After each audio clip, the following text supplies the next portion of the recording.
Sarah Collins is a young woman whose fate is less fortunate. Stephen, her husband, was killed by being stabbed right in front of Sarah and her 2 children. Now, after the death of her husband, Sarah lives as a widow. She struggles alone to be able to support Ben and Lucy, her children, with Stephen. Her life was poor after Stephen's death. The most unpleasant part is that now Ben suddenly becomes mute due to the trauma of seeing his own father's murder. That boy always looked gloomy, lost his enthusiasm, and seldom listened to Sarah. Her unfortunate fate didn't stop there. Sarah also didn't get justice for her husband's murder. The police did nothing to catch the killer. His crime was instead considered a natural death, the result of an argument between thieves. Yes, Stephen's profession during his life was a thief. This is what makes the police perhaps lazy to investigate the case, making Sarah continue to wonder and wait with uncertainty. Her mother was annoyed that Sarah remained silent when treated like that. She regretted her daughter's decision because she agreed to marry Stephen, which actually made Sarah's life miserable. Sarah didn't listen to her mother. She also refused to return to her parents' house even though she was in financial trouble. Until finally one day, after returning from her husband's grave, Sarah met Tito, who forced her way into her apartment. Tito has just robbed a drug lord named Leo Miller, and manages to take a bag of illegal drugs with him. Tito had been hiding there, before finally Sarah kicked him out when Leo's 2 men were no longer seen around the apartment. Now Tito has become Leo's most sought-after prey. His life was clearly in danger. The problem now is that he got Sarah involved in the mess he made.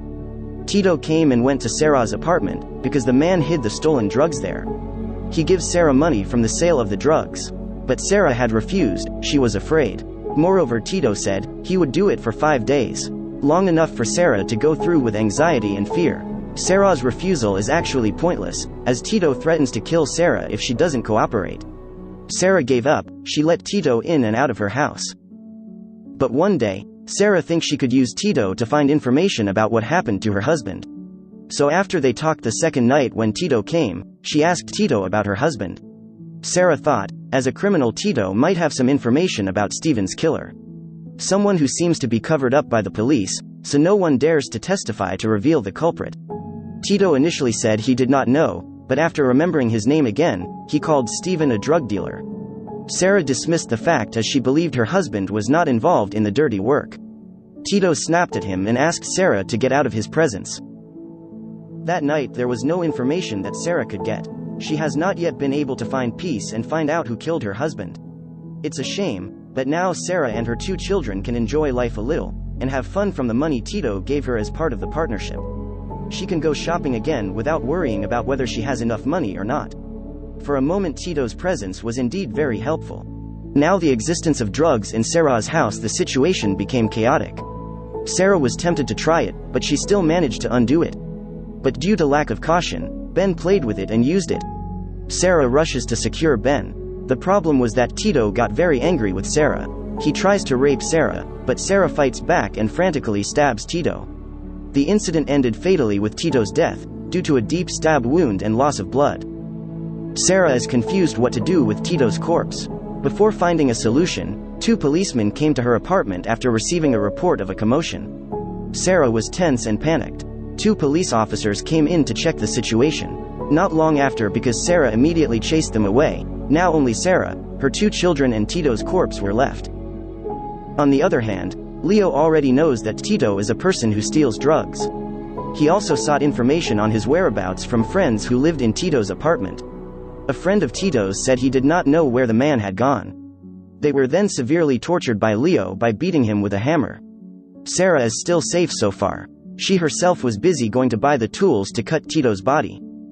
While undressing from Tito's corpse, she found a gun which she then kept. After that, she started dismembering his body into pieces. The activity really depressed her, but Sarah couldn't figure out any other way to get rid of Tito's body.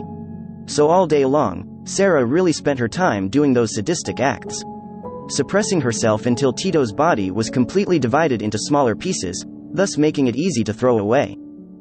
Sarah did not throw away the pieces of Tito's body immediately. She kept the boxes containing Tito's body in the cupboard, and began to think about where to throw them. For a moment at least Sarah could rest easy. She started to get busy again taking care of her 2 kids, especially Ben with his speech problem. Sarah finally takes Ben for therapy, at which time Lucy keeps mentioning Tito's name. She didn't realize that Leo was there hearing Lucy say Tito's name. As a result of that, Leo followed her all the way home. Then after that, Sarah had guests. Not someone sent by Leo, but a woman from social services who received a report from the police that Sarah's children might need to be placed in an orphanage because Sarah was not taking good care of them. While chatting with the woman, for some reason Sarah's mind kept thinking of herself dismembering Tito's body, dividing it into several parts. Sarah was very disturbed. She knew that her life would never be normal again since Tito's arrival. Now she has become a murderer, even though the action was taken in order to defend herself and protect her children. The officer from the social services then asked her what happened last night. But Sarah just said that the man who came to her apartment yesterday tried to rape her, and Sarah just tried to fight until the man left.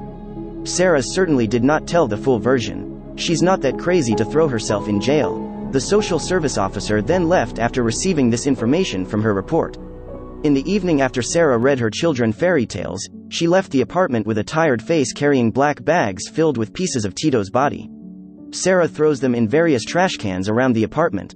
Everything was thrown away until there was nothing left in his cupboard but his head. The next day when Sarah came out of the apartment, she saw two of Leo's men waiting across the street. Of course Sarah panicked. She tried to take her children away from them. Unfortunately, her efforts were only to be wasted. Because when they walked not far from the apartment, two of Leo's men stopped them. It didn't take long for Leo to come. Ben, who saw Leo, for some reason immediately reacted in panic. He runs away and almost gets hit by a garbage truck. Luckily the truck still had time to brake suddenly. Some cleaners come down seeing Sarah seems to be in some trouble. Their presence was enough to help Sarah escape from the clutches of Leo's men. She also ran over to Ben, while the garbage man fought with two of Leo's men who were cruel and unforgiving. During their fistfight, Sarah asks Ben, pointing at Leo, confirming if he was the one who killed his father. And Ben nodded confidently. His face still showed fear. Sarah immediately took her children to run away when she saw Leo still having fun beating up the janitor. Then Sarah hid in her mother's house. She did not know if it would be safe to be there, but she had nowhere else to go. Her face was so scared. Her mother could sense that something was wrong with her daughter. But Sarah did not want to tell. She was afraid that her mother would be disappointed in her. Sarah knows that everything must be solved alone. It might be very risky, but Leo must be stopped by Sarah herself. That night, after telling Lucy a story, Sarah promised Ben that Leo would never bother him again. When Sarah went downstairs, she already found Leo there sneaking in. Sarah said if Leo really wanted Tito, she would take him to Leo's place. But Sarah asked for an hour to do it. Leo complied with Sarah's request to keep her word. So that very night, Sarah immediately returned to her house, which was already in ruins because Leo and his men had come there. Sarah had time to lay down. Her head turned to the cupboard, where the black plastic bag containing Tito's head was still tucked away in a corner. Sarah then mustered up her courage. She dresses up pretty. It was the first time she had dressed up since Steven's death. Her previously messy face now looks very beautiful and fresher. Sarah then went to the bar. She takes the bag containing Tito's head to Leo's headquarters. The man is already waiting for her. At first Leo was angry because he didn't see Sarah coming with Tito. But after Sarah took Tito's head out of the bag, everyone in Leo's room fell silent. Leo couldn't even believe what he was seeing. At that time his face turned frantic and horrified. One of Leo's men calls Sarah a psychopath. Sometime later, Leo laughed. He did not expect that Sarah would be so brave. Leo didn't consider Sarah a threat yet, until Sarah said her husband's name and pulled out a gun hidden in Tito's head. Sarah said that she even had the nerve to mutilate Tito, so it wouldn't be difficult to kill Leo and his men. And that's what Sarah did. She shot both of Leo's men, then did the same to Leo. She also asked Leo, who was dying, about the reason Leo killed Steven. With his breath starting to be out of breath, Leo said that Steven had interfered in his affairs. He didn't like that and got rid of Steven. As he was explaining, his hand secretly took a gun that was not far from his body. He waited for Sarah to let her guard down to shoot, but the chance never came, because Sarah shot Leo first with 2 bullets. Finish him off with a fiery vengeance. Lastly, Sarah also hit the heads of Leo's men who were still alive with a hammer. With nothing left, Sarah exits after taking the CCTV footage of the bar that night. Maybe she herself does not believe in what she has done. Like a demon possessed, Sarah had killed 3 lives that night. The crimes she committed were never uncovered. The police linked the deaths of Leo and his men to problems between gangs, because of Tito's body there. Leo's murder was also considered a case of revenge between fellow drug kingpins. Sarah continues her life well with her 2 children. She looks happier now, nothing bothers her anymore. Her life goes on normally, even without Steven in it. But one thing is clear, Sarah knows now that Steven was never a drug dealer as rumored. Her husband died because he wanted to help others, died as a hero. And the movie ends.